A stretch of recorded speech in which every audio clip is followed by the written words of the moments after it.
Hey friends, Tanner here. Hope you're doing well. I just got done selling one of the dressers that we're flipping, and I just wanted to take a quick moment here and show you how something like reselling has essentially helped us escape the matrix. So 4 days ago, we picked up this dresser set that I'm about to show you in the next clip for $150.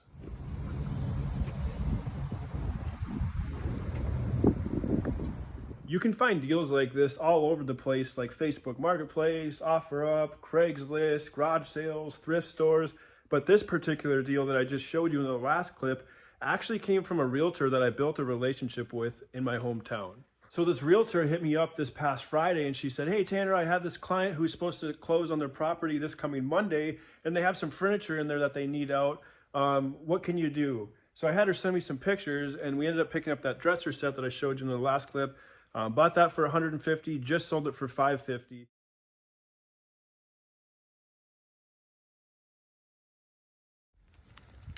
We also got this mid-century modern table that they have there as well for $100.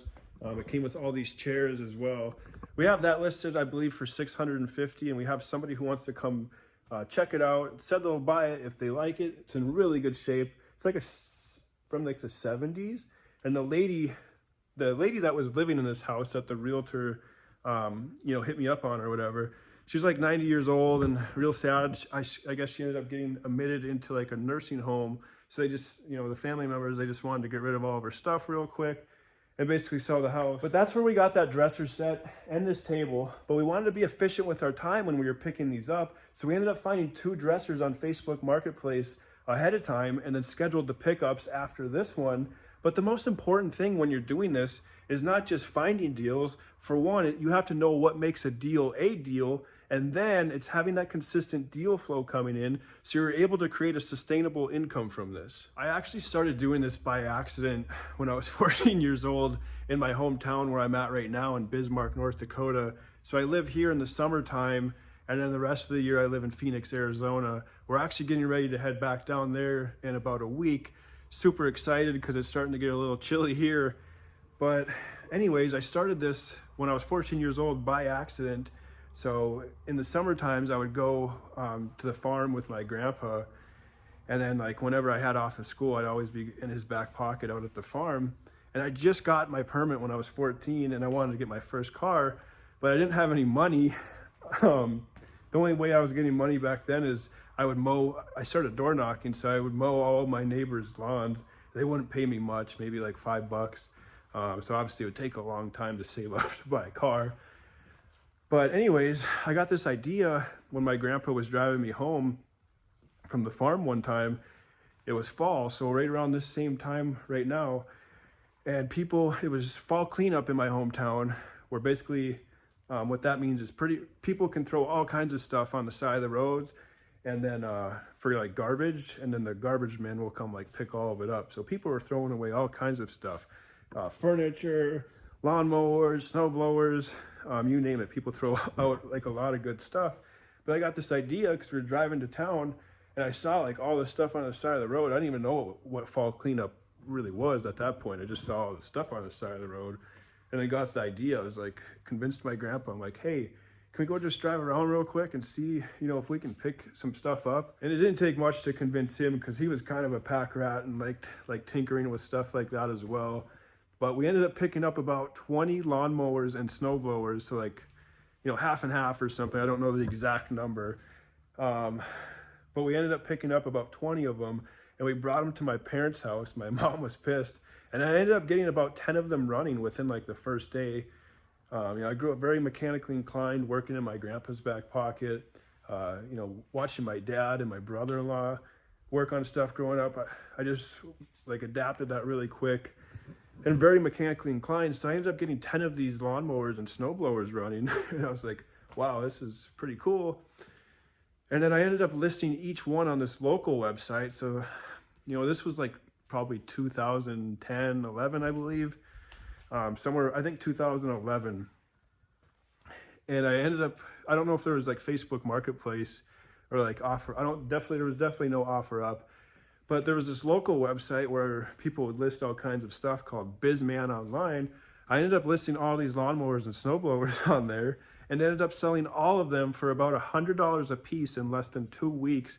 So I ended up making about $1,000, and that's how I bought my first car, which was a 1987 Honda Civic hatchback. That's a whole nother story that you can go, I talk about it in other videos if you go check that out.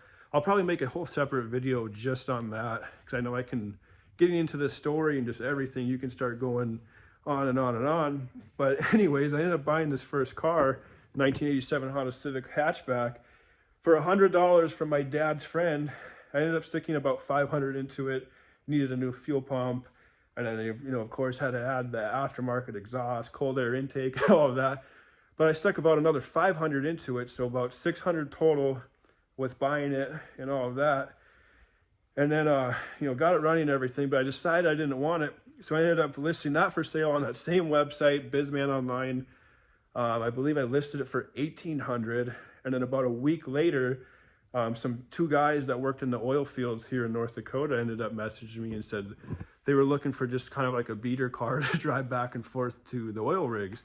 And they ended up coming and checking it out that same weekend, and we ended up negotiating on $1,500. And then, so that was essentially my first car flipped. And then from there, I went on to flip over 100 cars from, you know, middle school, high school, and into my early 20s. I ended up mainly focusing on Subarus because I got to know this market really well. And that's what people love, because it's cold in the winter, it snows, and people love all-wheel drive. So I ended up, you know, flipping about 100 Subarus throughout high school and into my early 20s.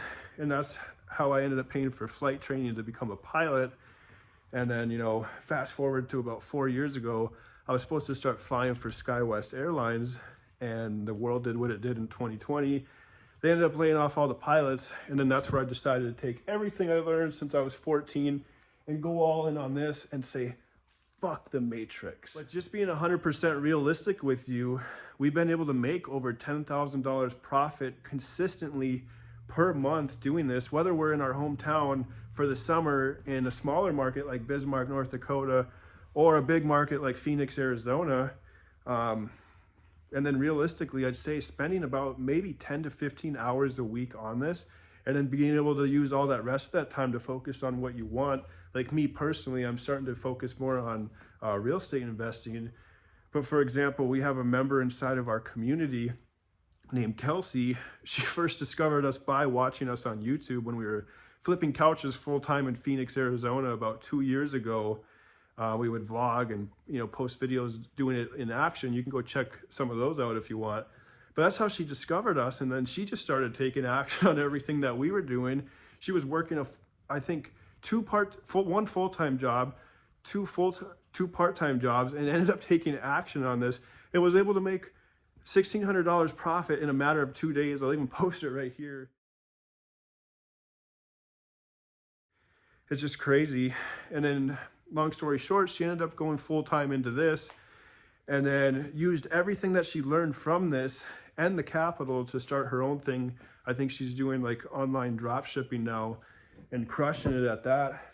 But you know, the opportunities are really endless with reselling, and that's the nice thing, is that it can really meet you where you're at. Even Gary Vee says it. He says the quickest way, talking cash in your hand, you know, there's all kinds of things like wholesaling, drop shipping, Amazon FBA, but a lot of those have, you know, a time delay and a learning curve before you ever even actually see profit in your hand.